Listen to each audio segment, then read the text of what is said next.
Power, privilege, and privacy. These are the hallmarks of life inside the White House. But what really happens behind closed doors when the cameras stop rolling and the public eye is averted? From John F. Kennedy's legendary soirees filled with Hollywood's elite to Franklin D. Roosevelt's secluded Warm Springs hideaway, these moments reveal a side of the presidency rarely seen by the public. Even Richard Nixon, a man known for his stern exterior, hosted gatherings that might surprise you, while Trump's extravagant Mar-a-Lago events redefined opulence in modern times. And let's not forget Barack Obama's private escapes, where the 44th president found his own ways to unwind. And so in this video, we take a rare peek inside the secret social lives of America's most powerful men, where politics takes a backseat and the party begins, starting with John F. Kennedy's private gatherings. John F. Kennedy, a man whose charisma and charm could light up any room, was known for hosting some of the most legendary gatherings in American history. These events, often held at the White House and the Kennedy family compound in Hyannisport, Massachusetts, were much more than mere social gatherings. They were a potent blend of Hollywood glamour, political intrigue, and let's face it, a dash of scandal that has kept tongues wagging for decades. Imagine walking into the East Room of the White House during one of JFK's famous parties, the air thick with the scent of expensive cigars, the sound of clinking glasses filled with the finest champagne, and the room abuzz with the laughter of America's elite. The guest list was a who's who of the era. A-list celebrities like Frank Sinatra and Marilyn Monroe mingling with powerful politicians and influential businessmen. It was as if Hollywood had taken over Washington, D.C. for the night, and no one wanted to miss it. One of the most talked about events was JFK's birthday celebration in 1962. While the public event at Madison Square Garden was memorable, especially Marilyn Monroe's sultry rendition of Happy Birthday, Mr. President, it was the after-party at the Carlisle Hotel that really captured imaginations. Rumors swirled that Monroe and JFK shared a private moment away from the prying eyes of the public. Did it really happen? Who knows? But the speculation alone added a layer of scandal to an already sensational event. Not to be outdone by the White House, the Kennedy family compound in Hyannisport was another hotspot for these exclusive gatherings. Picture this: sprawling lawns, picturesque views of the Atlantic Ocean, and a group of America's most powerful individuals sipping fine wines after a day of sailing. The atmosphere was relaxed, yet beneath the surface the air crackled with political and social maneuvering. Guests included not just Hollywood icons, but also journalists like Ben Bradlee, who later became the executive editor of the Washington Post. Bradlee's close relationship with JFK gave him a front-row seat to the inner workings of the Kennedy administration, making these parties a blend of leisure and political strategy. But of course, it wasn't all about politics. The real intrigue lay in the rumored presence of women who were not the First Lady. JFK's alleged affairs with women like Marilyn Monroe and Judith Campbell Exner, who was also linked to mob boss Sam Giancana, have been the subject of endless speculation and controversy. Did Exner really serve as a go-between for JFK and the mob? While the truth may never be fully known, the mere possibility adds a dark and mysterious element to JFK's legacy. Now, let's talk about the infamous White House pool parties. Originally installed for Franklin D. Roosevelt's physical therapy, the indoor pool became a favorite spot for late-night revelry under JFK. These gatherings were anything but innocent, with JFK, his closest male confidants, and numerous young women enjoying the president's hospitality. Investigative reporter Seymour Hersh, in his book The Dark Side of Camelot, suggested that these parties were wild, to say the least. One can only imagine the stories that pool could tell if it could talk. The Secret Service, tasked with protecting the president, often found themselves in a tricky situation. Larry Newman, one of Kennedy's agents, recalled how women who hadn't been screened by the Secret Service were still given the all-clear by JFK's personal aide, Dave Powers. It became a running joke among the agents. Who would testify if one of these women ever posed a real threat to the president? It was all part of the high-stakes game that was life in Camelot. Alcohol flowed freely at these gatherings, with Jackie Kennedy herself introducing the practice of having a fully stocked bar at White House parties. This move shocked the public, leading to letters of condemnation. But did that stop the parties? Not at all. The champagne continued to flow and the stories continued to grow more legendary with each passing year. Rumors of drug use at these parties have also surfaced. Brian Abrams, in his book Party Like a President, mentioned instances of interns being given amyl nitrite and marijuana, making the occasional appearance. Was JFK indulging in these substances? There's no concrete evidence, but these tales add yet another layer to the already sensational stories of his private gatherings. Furthermore, Jackie Kennedy's dinner parties were more than just gatherings. They were intoxicating experiences of elegance and seduction. The air was thick with an unspoken allure as Jackie shattered the norms of Washington's social scene. Post-dinner, she invited guests to linger over coffee, where men and women intertwined in a dance of flirtation and whispered secrets. The lines between formal and intimate blurred as the glow of candlelight softened the room, casting a warm, almost sensual light over the guests. One attendee likened these evenings to a waking dream, where the fragrance of lush flowers mingled with the heady sense of desire that filled the room. In these moments, Jackie didn't just host a dinner. She orchestrated a symphony of subtle seduction, where every glance and touch felt charged with possibility. It was a deliberate contrast to the hedonistic pool parties. Jackie's gatherings were less about wild indulgence and more about the art of tantalizing restraint. And let's not forget Jackie's playful side. At one birthday party, party, she recruited the chief usher to dress in drag and impersonate the house mother from Miss Porter School.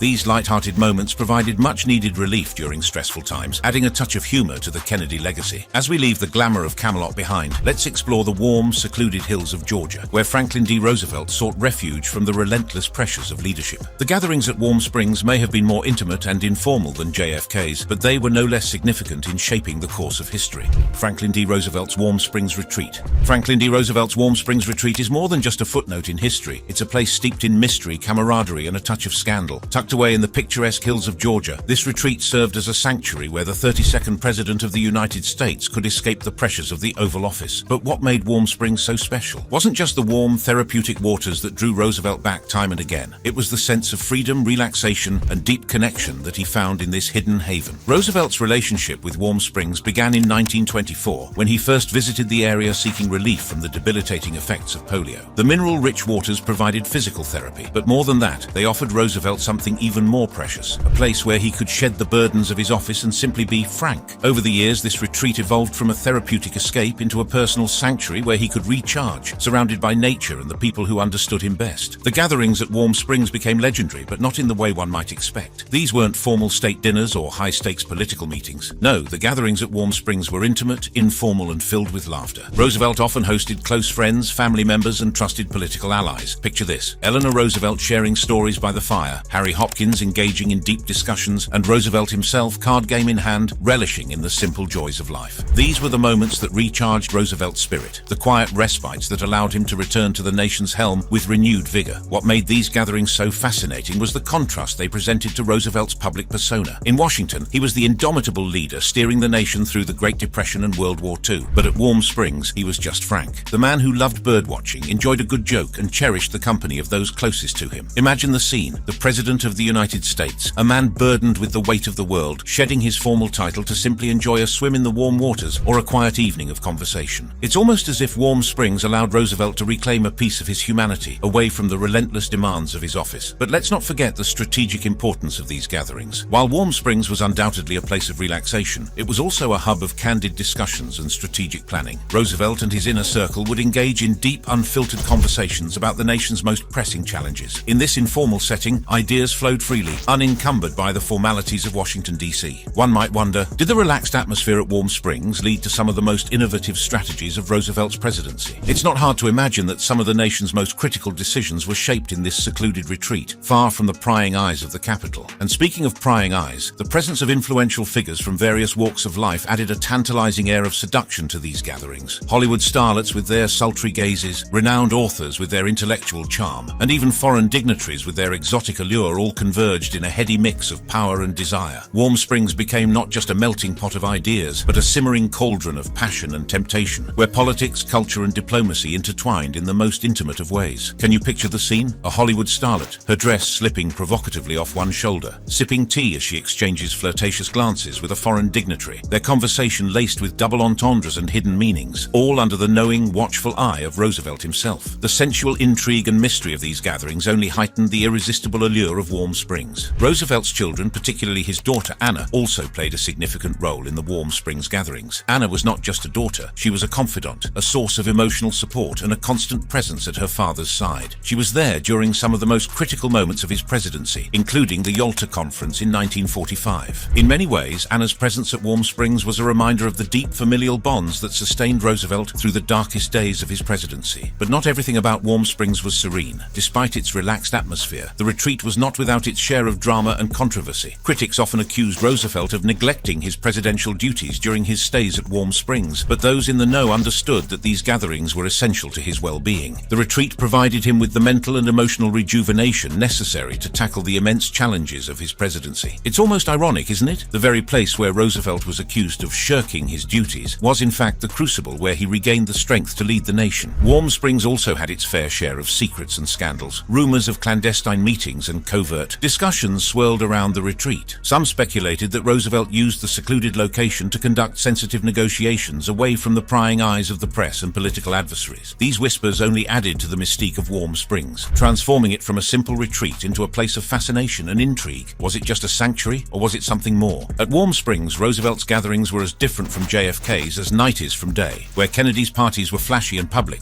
Roosevelt's retreats were intimate, informal, and shrouded in mystery. But don't let the relaxed atmosphere fool you. These gatherings were crucial to the inner workings of Roosevelt's administration, and the secrets they held could rival those of any presidential affair. And just when you think you've heard it all, we'll take a turn into the shadowy world of Nixon's Key Biscayne compound, where political strategy mingled with mafia ties in a way that could only be described as the stuff of espionage novels. Richard Nixon's presidential gatherings. Nixon's Key Biscayne compound was more than just any retreat. In 1969, Nixon purchased his first waterfront home at 500 Bay Lane from his former Senate colleague George Smathers. Over time, this property and 2 additional homes became a sanctuary for Nixon during his presidency, from 1969 to 1974. But the real allure of this compound lay not just in its luxury, but in its proximity to the home of Charles B.B. Rebozo, Nixon's close friend and confidant. Rebozo's residence at 490 Bay Lane, mere steps away, became a hub of clandestine activity, adding layers of mystery to the already secretive gatherings. Rebozo, the president and owner of Key Biscayne Bank, was more than just a friend. He was Nixon's link to a world of shadowy connections. Later indicted for laundering a $100,000 donation from Howard Hughes to Nixon's election campaign, Rebozo's ties to the mafia only deepened the intrigue. Imagine the conversations that took place there. Was it just casual banter, or were there darker, more complex discussions happening behind those closed doors? One of the more sensational aspects of Nixon's Key Biscayne gatherings was the involvement of mafia-associated individuals. In a revealing expose, Don Folsom claimed that Nixon and Rebozo acquired real estate at bargain prices from Donald Berg, a mafia-associated business partner of Rebozo. Can you picture the scene? A president wheeling and dealing with mafia-connected individuals in the confines of his private retreat. The irony is almost too rich to digest. The Secret Service, ever vigilant, eventually advised Nixon to sever ties with Berg, given his criminal connections. But by then, the web had already been spun. Nixon's involvement with other shady characters didn't stop there. The lender for one of his properties was Arthur Desser, a man who consorted with both Teamsters President Jimmy Hoffa and mobster Meyer Lansky. These connections painted a disturbing picture. How deep was Nixon entangled in organized crime? And what influence did these figures hold over him? Questions like these fueled the public's imagination and added to the legendary status of Nixon's gatherings. But it wasn't just the mafia that added intrigue to Nixon's Key Biscayne retreat. This compound was also the site of high-profile meetings with international leaders. One such event was Nixon's meeting with German Chancellor Willy Brandt. This private meeting allowed for discreet discussions on sensitive political matters, discussions that could shape global policies and alliances. The secrecy surrounding these meetings only fueled further speculation. What deals were struck in those quiet corners of Key Biscayne? What strategies were crafted far from the prying eyes of the press? As the Watergate scandal unfolded, Nixon found solace in the secluded sanctuary of Key Biscayne. It was here that he retreated, away from the storm brewing in Washington. In a bizarre twist, the Department of Defense spent $400,000 constructing a helicopter landing pad in Biscayne Bay, adjacent to the Nixon compound. When Nixon later sold his property, including the helicopter pad, accusations flew. Had he enriched himself at taxpayer expense? The scandal just kept growing, layer upon layer of controversy, adding to the mystique of this already infamous retreat. The legacy of Nixon's Key Biscayne gatherings extends beyond his presidency. The compound even made its way into pop culture. Remember the 1983 gangster movie, Scarface, starring Al Pacino? Yes, parts of it were filmed right there, at the very place where Nixon once plotted his political moves. The original building may have been razed in July 2004 by Edgardo Di Fortuna, but the stories, the legends, they still linger in the air. Nixon's gatherings were about more than just politics. They were about power, influence, and the art of secrecy. With limited press access, Nixon could strategize and make deals without public scrutiny, allowing for candid conversations that might never have happened in the glaring light of the media. Imagine the whispers, the covert glances, the coded language, all part of the complex dance of power that played out at Key Biscayne. But amidst the seriousness, there was also room for indulgence. Nixon's gatherings were more than just business. They were seductive social affairs where power and pleasure intertwined. Lavish dinners served as the backdrop for an intoxicating blend of filet mignon, lobster thermidor, and something far more enticing, the unspoken allure of desire. Political allies, wealthy donors, and influential figures didn't just mingle. They flirted with the boundaries of decorum as fine wines loosened tongues and inhibitions. Who knows what secret alliances were forged in the heat of those moments? What whispered promises and clandestine deals were sealed under the sultry glow of candlelight, shaping the course of history with a touch as potent as any law. From the tranquil, rejuvenating Key Biscayne, we now dive into the murky depths of another president's secretive escape. But this time, the setting is far less idyllic, shrouded in the shadowy connections of organized crime and political intrigue.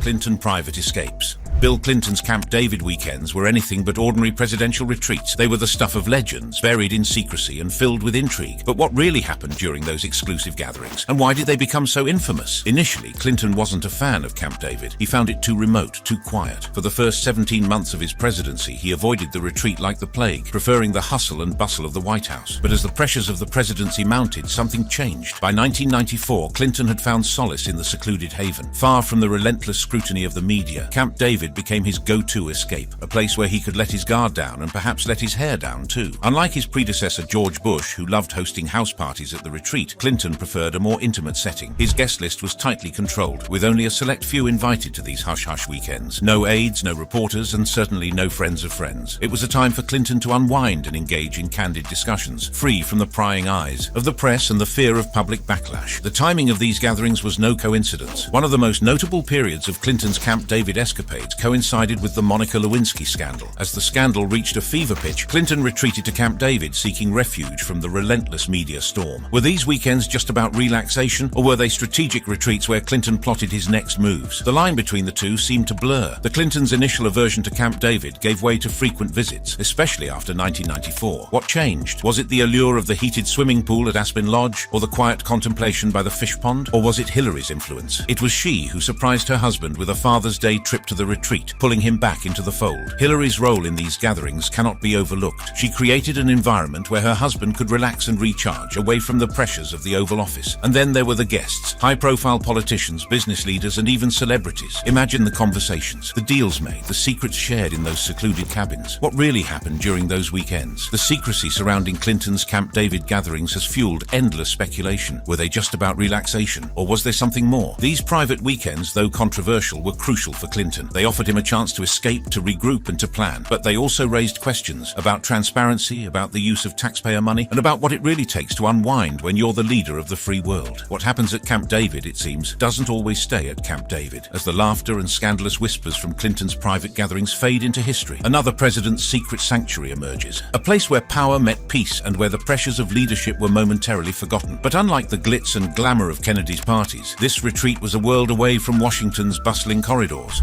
George W. Bush's private parties. George W. Bush's Prairie Chapel Ranch in Crawford, Texas, was more than just a presidential retreat. It was a 1,600-acre haven where some of the most exclusive and secretive gatherings of his presidency took place. Nestled in the heart of Texas, this ranch offered Bush a much-needed escape from the relentless pressures of the White House, providing a private and relaxed setting for hosting foreign dignitaries, close friends, and trusted advisors. One of the most notable meetings at Crawford was with Crown Prince Abdullah of Saudi Arabia in April 2002. This visit, shrouded in secrecy and speculation, saw the Crown Prince welcomed to the ranch, a place Bush held dear. Far from the prying eyes of the press, the two leaders spent hours in private discussions, exploring their visions for the war on terror. But was this just another political meeting? Or was it something more? An attempt to forge a personal bond that would underpin US-Saudi relations for years to come? The Crawford Ranch wasn't all about serious diplomacy, though. Bush had a way of mixing business with pleasure, often taking his guests on tours of the ranch in his pickup truck. He reveled in pointing out his favorite spots, showing off local wildlife, and even sharing a laugh or two. Imagine Bush and the Crown Prince not just world leaders, but two men talking turkey literally on the ranch. Who would have thought that wild turkeys could serve as diplomatic icebreakers? Yet, behind the relaxed atmosphere, the Crawford Ranch was a hub of intense discussions. It was here that Bush and his guests delved into global issues, from the Middle East peace process to the fight against terrorism. These conversations weren't just about policy. They were about finding common ground, building trust, and sometimes even sparking debates that would shape international relations. The ranch's mystique was only heightened by the secrecy surrounding these meetings. With the media kept at arm's length, the world could only guess what transpired behind those closed doors. What did Bush and his advisors really talk about? What deals were made in the Texas heat? The lack of answers fueled speculation and intrigue, making the Crawford Ranch not just a presidential retreat, but a symbol of the hidden complexities of global politics. For Bush, the Crawford Ranch was a sanctuary, a place where he could be himself, away from the public eye, yet always at the center of the world's most pressing issues. Whether it was clearing brush, biking, or hosting a world leader, Bush found solace in the Texas countryside, blending the personal with the political in a way only he could. From the laid-back charm of JFK's White House gatherings to the mysterious allure of Roosevelt's Warm Springs, each president's choice of retreat tells us as much about their leadership style as it does about their personal lives. But what do Obama's private parties tell us?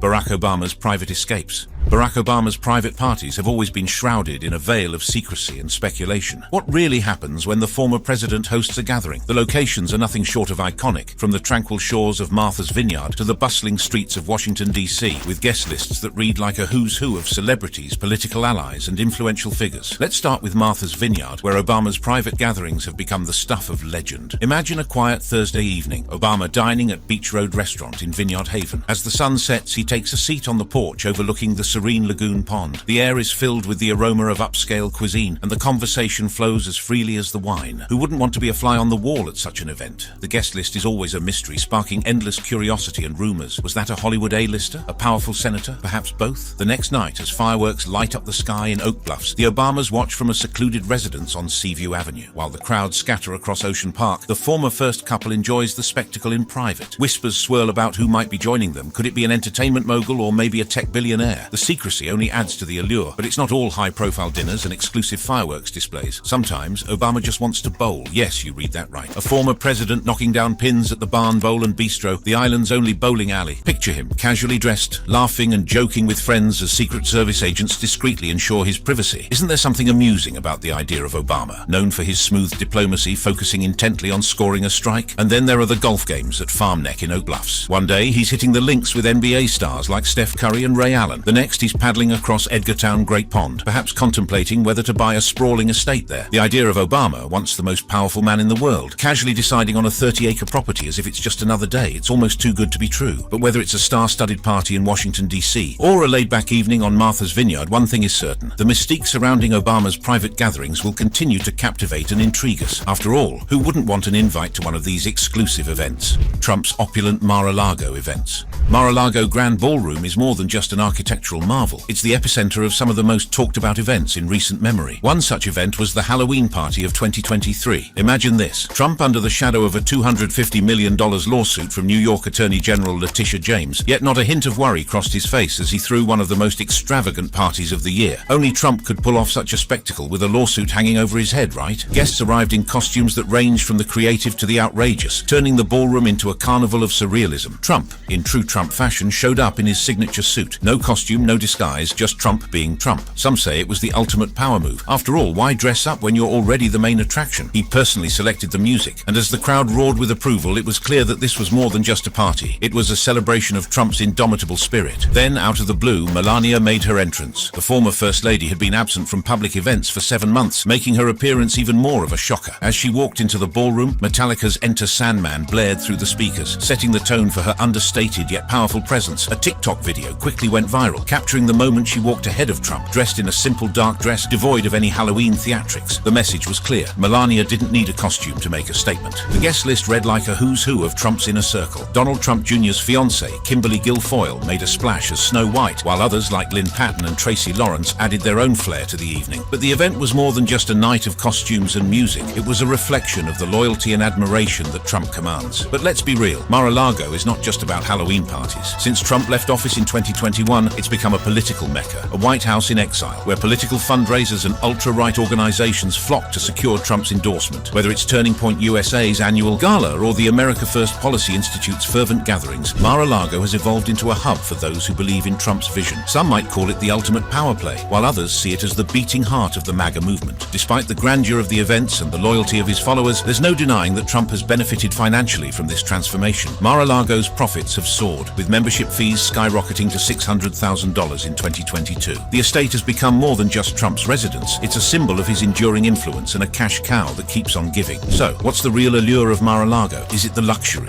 the exclusivity, or the chance to be part of something bigger than oneself? For many, it's all of the above. Mar-a-Lago has become more than just a venue. It's the embodiment of Trump's legacy, where the applause never stops and the spectacle never ends. If you enjoyed watching this video, check out our other awesome videos on the channel. Thanks for watching, and we'll see you in the next video. With a family fortune that rivals the GDP of small nations, the luxurious lifestyle of America's former first son, Barron Trump, is a dazzling display of opulence, extravagance, and unimaginable wealth. From rides in private jets to luxurious mansions and exclusive access to the world's most elite events, Barron's life is a never-ending spectacle of grandeur and excess. Join us as we take a look into the astonishing world of Barron Trump, where even the wildest dreams are just another day in the life of the young Trump heir. Luxurious lifestyle of Barron Trump.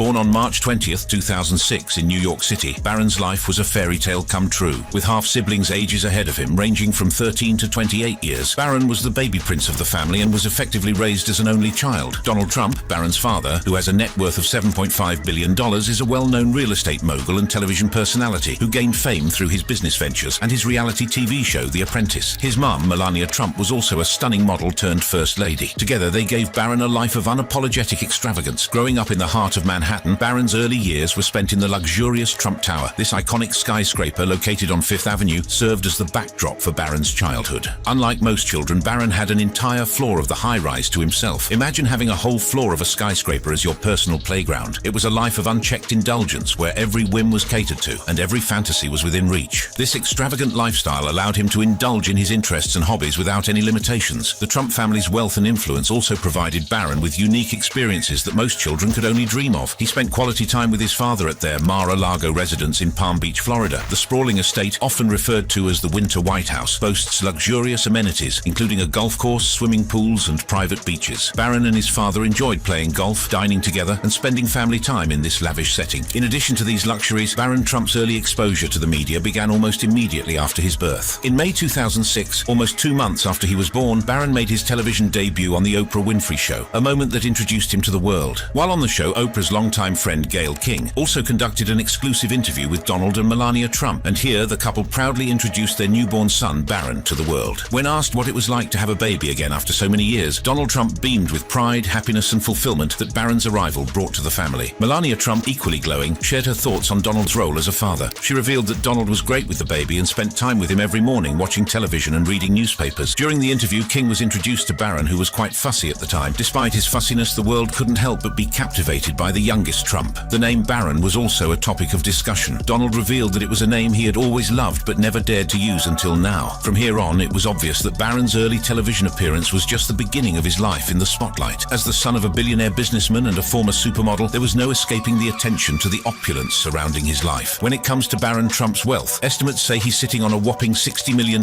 fortune as of 2024. That's more cash than most people see in a lifetime. And the best part, he didn't even have to lift a finger to earn it. It's all thanks to his family's wealth and smart investments. Let's not forget to mention Barron's trust fund, which is like a treasure chest overflowing with riches. It is packed with luxurious properties like a 10,000 square foot mansion in Palm Beach, Florida, and a 30-acre estate in Bedminster, New Jersey. This mansion in Florida is located on the same estate as his father's Mar-a-Lago resort. The property is estimated to be worth around $11 million, with some media outlets placing it at a staggering $250 million.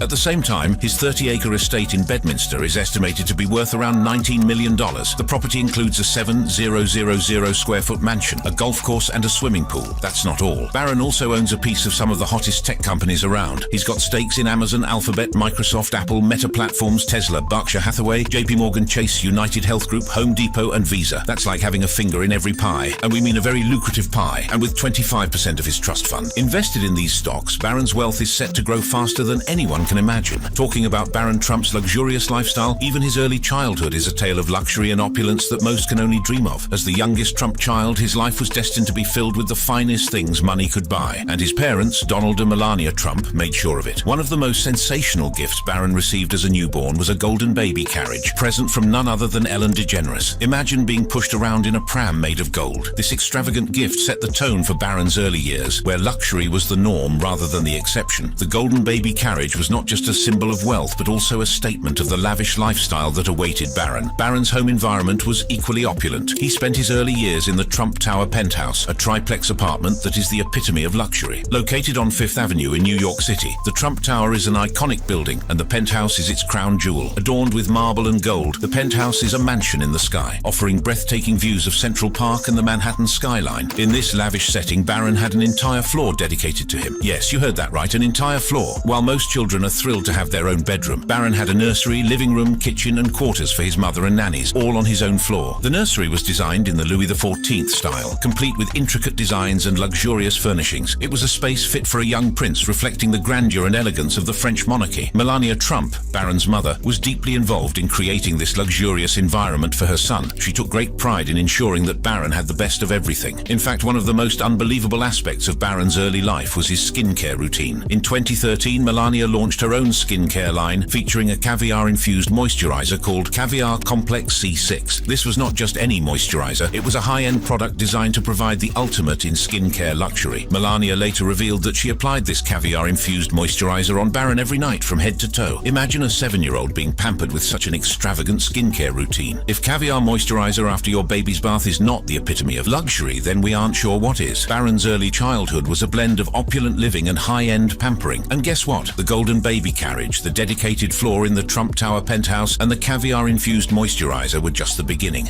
Growing up as an heir to a fortune, Melania Trump, ever the doting mother, took a hands-on approach to Barron's early education. She believed in the importance of being present and involved in her son's upbringing. Melania often spoke about how she wanted to be a full-time mom and be there for every step of his learning journey, from ABCs to algebra. She was determined to give Barron the best start in life, and she didn't leave anything to chance. So she homeschooled him herself and taught him all the essentials: languages, Czech, Slovenian, French, and probably a few more we don't know about. Life skills? You bet. Barron grew up speaking Slovenian thanks to lessons from his mother and grandparents. According to Melania, he grew up enjoying Slovenian food and loved eating the Slovenian food his late grandma, Amalia Knavs, made. He also learned French, showcasing his linguistic abilities from a young age. Melania's dedication to her son's education was evident in every aspect of their daily lives. However, as Barron got older, it became inevitable for him to go to an actual school, and for his mother, she ensured that he had access to the best resources and opportunities available, which is why Barron's early education was equally impressive. Before moving to the White House, Barron attended a fancy school in New York City called Columbia Grammar and Preparatory School on the Upper West Side of Manhattan. This elite institution is known for its rigorous academic curriculum and emphasis on nurturing creativity. In his last year, he took his whole class on a field trip to Washington, D.C. Talk about a cool class outing. Imagine 80 kids, teachers, and even Secret Service agents piling onto buses and touring the nation's capital. I bet they made some unforgettable memories. Next, Barron headed to St. Andrews in Maryland, where the tuition was a whopping $50,000 a year. Yikes, that's some serious cash. But for the Trumps, this was only a small price to pay for the top-tier education Barron received. St. Andrews provided Barron with a sense of normalcy amidst the extraordinary circumstances of his life. He was able to make friends, participate in school activities, and focus on his studies, all while living in one of the most iconic residences in the world. However, after his family left the White House, he switched to Oxbridge Academy in Florida in 2021, which was a bit more affordable but expensive nonetheless, at $38,000 a year. Now that Barron recently finished high school, it is clear that his education will continue to be a top priority for the Trump family. Also, with Oxbridge Academy's reputation of having an annual 100% college acceptance rate, with half of the graduates attending a top 100 US university or a top 50 liberal arts college, it is safe to say that getting into a prestigious college would be fairly easy for Barron. Donald Trump's election to the US presidency in 2016 brought a new level of exposure to the family. However, Barron didn't immediately move to Washington, D.C. Instead, he stayed at Trump Tower with his mother for almost the first 5 months of his father's presidency to finish his school year before they relocated in the summer of 2017. On June 11th, 2017, Barron and Melania moved into the White House when he was 11 years old, marking a historic moment. Barron became the first son of a president to reside in the White House since John F. Kennedy Jr. in 1963. Moving from Trump Tower to the White House was like going from a fancy penthouse to a super fancy palace, but Barron took it all in stride like a total pro. He settled into his new environment with ease, like a kid moving into a dream bedroom, which, let's be real, it totally was. One of the most talked about aspects of Barron's life in the White House was his personalized bedroom. His bedroom was the stuff of legend. It was like a high-tech paradise designed just for Barron. Unlike any other first child, Barron had a room tailored to his tastes and needs. The room was designed with a modern aesthetic, featuring sleek furniture, state-of-the-art technology, and even a gaming setup that would make any teenager envious. This was not just a bedroom, it was a sanctuary where Barron could escape the pressures of his unique life. The White House itself is equipped with amenities that rival those of the finest resorts, and Barron had access to all of them. One of his favorite spots was the private home theater, where he could watch the latest movies in comfort and style. The theater, with its plush seating and advanced sound system, provided Barron with a cinematic experience like no other. It was a place where he could relax and enjoy some downtime away from the public eye. Another favorite spot for Barron was the swimming pool. The White House pool, a favorite of many first families, was a place where Barron could unwind and enjoy some leisure time. Whether he was swimming laps or simply lounging by the pool, it was a place where he could escape the rigors of his daily life. The pool area also provided a space for Barron to spend time with his friends and family, making it a hub of activity and relaxation. The White House bowling alley was another unique feature that provided endless entertainment for Barron and his friends. friends. The alley, located in the basement of the White House, was a place where Barron could enjoy some friendly competition and have fun. It was a unique perk that set his life apart from that of other children his age. The bowling alley became a favorite hangout spot for Barron, where he could bond with his friends and create lasting memories. Despite the opulence and privilege that came with living in the White House, Barron's parents were determined to provide him with a sense of normalcy. Melania Trump, in particular, was very protective of her son and often spoke about the need to shield him from the negative aspects of fame. She was deeply involved in his daily life, ensuring that he had a balanced routine that included time for school, play, and family. This was why one of the most sensational aspects of Barron's life in the White House was the level of security and privacy that surrounded him. As the son of the president, Barron was always accompanied by Secret Service agents who ensured his safety at all times. This level of protection was both a necessity and a symbol of his unique status. It allowed Barron to move freely and enjoy his life without the constant worry of security threats. Interestingly, Barron continued enjoying the security of the U.S. Secret Service, even after his father left the White House in 2021. Barron, who was almost 15 at the time, had the luxury of these top-notch security agents until he was 16, thanks to a federal law that states that he was entitled to such protection. His parents, on the other hand, will receive the services of these secret agents for their lifetimes.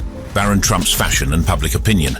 Now, moving away from the fancy schools and houses Barron Trump has lived in, this billionaire heir is also a force to be reckoned with when it comes to fashion. Barron Trump's fashion sense is legendary. From the moment he stepped into the spotlight, people couldn't stop talking about his stylish outfits. And let's be real, it's no surprise. With a former supermodel like Melania Trump as his mom, Barron was destined to be a fashion icon. Melania's got an eye for style that's sharper than a razor, and she's made sure her son is always dressed to impress. Barron's fashion journey began at a young age. One of his earliest public appearances was at his father's presidential inauguration in January 2017. At just 10 years old, Barron made a striking impression in a navy blue suit, complete with a white button-down shirt and a navy blue silk tie. His perfectly coiffed hair and polished look set the tone for his future fashion choices, showcasing his preference for formal attire. Throughout his father's presidency, Barron was often seen at formal events, consistently dressed in high-quality outfits that reflected his family's luxurious lifestyle. Whether attending state dinners or accompanying his parents on official trips, Barron's wardrobe choices always exude sophistication. His preference for classic, timeless pieces such as tailored suits and crisp dress shirts further highlighted his mature sense of style. Another notable outfit of Barron's is the $10,000 black suit he wore to the White House state dinner in honor of French President Emmanuel Macron in 2018. Barron's wardrobe is obviously a mix of high-end and affordable brands, and he has often been reported to wear suits and ties by designers like Ralph Lauren and Brooks Brothers. However, Barron's fashion sense isn't limited to formal wear. He has also been spotted in more casual outfits that still manage to make a statement. During family vacations and more relaxed public appearances, Barron has been seen wearing cotton t-shirts, shorts and comfortable sneakers. Despite the casual nature of these outfits, they are always carefully selected to reflect his unique style. One memorable casual look was during a family vacation in 2019. The Trumps were returning from the Trump-owned Mar-a-Lago resort in Florida, and Barron stepped off Air Force One wearing khaki pants, a white polo, a bright red jacket, and beige New Balance shoes. His puffy red coat stood out against his parents' more neutral tones, proving that Barron isn't afraid to experiment with his wardrobe and add a pop of color. Barron's fashion evolution has also been influenced by his family's lifestyle. Growing up in the public eye, Barron has been exposed to high fashion from a young age. His mother, Melania, has always ensured that he is dressed in designer clothes, often matching her elegant style. This influence is evident in Barron's preference for high-quality, well-tailored pieces that reflect his family's status and wealth. As Barron has grown older, his fashion choices have continued to evolve. In August 2020, at 14 years old, Barron impressed onlookers with a 1950s retro-inspired outfit. Stepping off Air Force One, Barron looked like a fashion model in a red, white and blue-trimmed bomber jacket by the high-end brand Moncler, paired with black jeans and black leather shoes. This stylish ensemble showcased Barron's ability to accessorize and make a statement with his clothing. Talking about accessories, Barron Trump has a thing for fancy watches. He's been spotted wearing some serious bling like a Rolex Submariner. Talk about a fancy timepiece. This watch doesn't come cheap, with prices starting at a whopping $10,000. But hey, when you're a Trump, you've got to keep up appearances, right? He's also been seen sporting an Audemars Piguet Royal Oak, which is basically a superhero for your wrist. This watch is sleek and sporty and comes with a hefty price tag. We're talking $20,000 and above. And if that's not enough, he's also worn a Patek Philippe Nautilus, a watch whose price starts at $30,000, with prices varying significantly based on the model. With his impressive wardrobe, speculations about Barron's potential future in the fashion industry are not unfounded. With his height, good looks and family connections, Barron has all the makings of a future fashion icon. Only time will tell, however, if he chooses to follow in his mother's footsteps and pursue a career in fashion. But for now, Barron Trump continues to impress with his impeccable style and remains a low-key teen who enjoys the finer things in life. Baron Trump's public appearances have always been a subject of great interest and fascination. As the youngest son of a former president, his presence at various events often captures the media's attention and sparks public curiosity. One of his most recent and notable appearances was during Easter 2024 at the Mar-a-Lago Club, a luxurious resort owned by his father, Donald Trump. This event, like many others, showcased the opulent lifestyle that Baron leads and highlighted the public's ongoing interest in him. Aside from this, the event not only highlighted the luxurious lifestyle he leads, but also offered a rare glimpse into his interactions within high society. These moments continue to fascinate and intrigue the public, showcasing the unique blend of privilege and normalcy that defines Baron's life. The Easter dinner at Mar-a-Lago was a grand affair attended by high-profile guests and members of the Trump family. Baron, standing tall and strikingly similar to his father, was a standout figure at the event. His height, which has been a topic of discussion in the media, adds to his commanding presence and makes him easily recognizable in any crowd. Dressed in an impeccably tailored black suit and a yellow tie, Baron exuded sophistication and elegance, reflecting the high standards of the Trump family. Mar-a-Lago, known for its lavish settings and exclusive membership, provided a fitting backdrop for the Easter celebration. The resort, with its sprawling grounds, luxurious amenities and opulent decor, is a symbol of the Trump family's wealth and status. Baron's presence at such an event highlights his place within the elite circles of society and the luxurious lifestyle he leads. The media coverage of the event was extensive, with numerous outlets capturing images and videos of Baron and his family enjoying the festivities. In fact, various videos and photos showed Baron at different points of the Easter celebration, and on all occasions he was seen standing close to his father and mother. Also, in one video, he is seen seated next to his mother and with some guests while he appears to be waiting for the food to be served. Trump could also be seen standing near him, talking with some guests. However, this Easter appearance was not an isolated event, as Baron has made several notable public appearances over the years, each reflecting different aspects of his life and personality. These appearances were significant as they introduced Baron to the national stage and highlighted his role within the Trump family. In addition to the lavish parties and behind the impeccable suit, Baron Trump is a lover of sports, especially soccer. From being a fan of Arsenal Football Club, as he was spotted wearing an Arsenal shirt in the White House garden back in 2017, Baron went on to play for DC United's under-12 team and Arlington Soccer Association's under-14 team. Meanwhile, his dad, Donald Trump, has made some notable moves to support Baron's budding soccer career. He has been reported to have sung Baron's praises to the president of FIFA and even introduced him to soccer stars. With this, it is clear that Trump is a proud dad and wants to help Baron succeed in the sport he loves. Well, I guess when you are Baron Trump, son of the US president, loving soccer means dear old dad gifting you with FIFA World Cup souvenirs direct from Vladimir Putin, organizing hangouts with famous players like Wayne Rooney, and giving shout-outs to your sports career at press conferences. All of these special perks and rare public appearances have put Baron under public scrutiny. As Baron Trump grew older, his transition into adulthood became a focal point for the media and the public.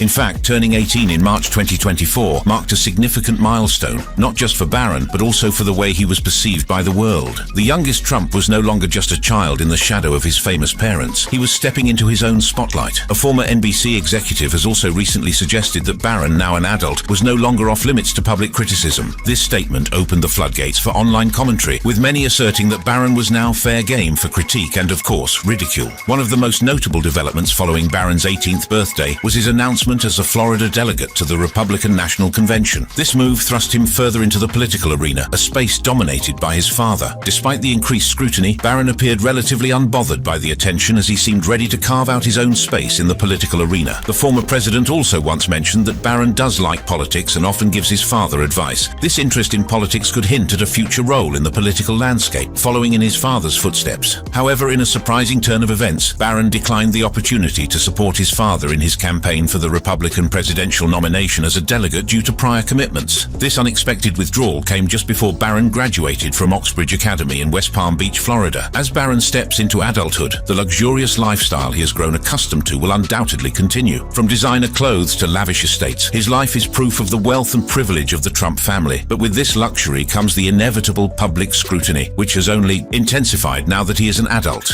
What do you think about Baron Trump and his luxurious lifestyle? Let us know your thoughts in the comments. For more interesting videos like this one, click on one of the cards currently showing on your screen.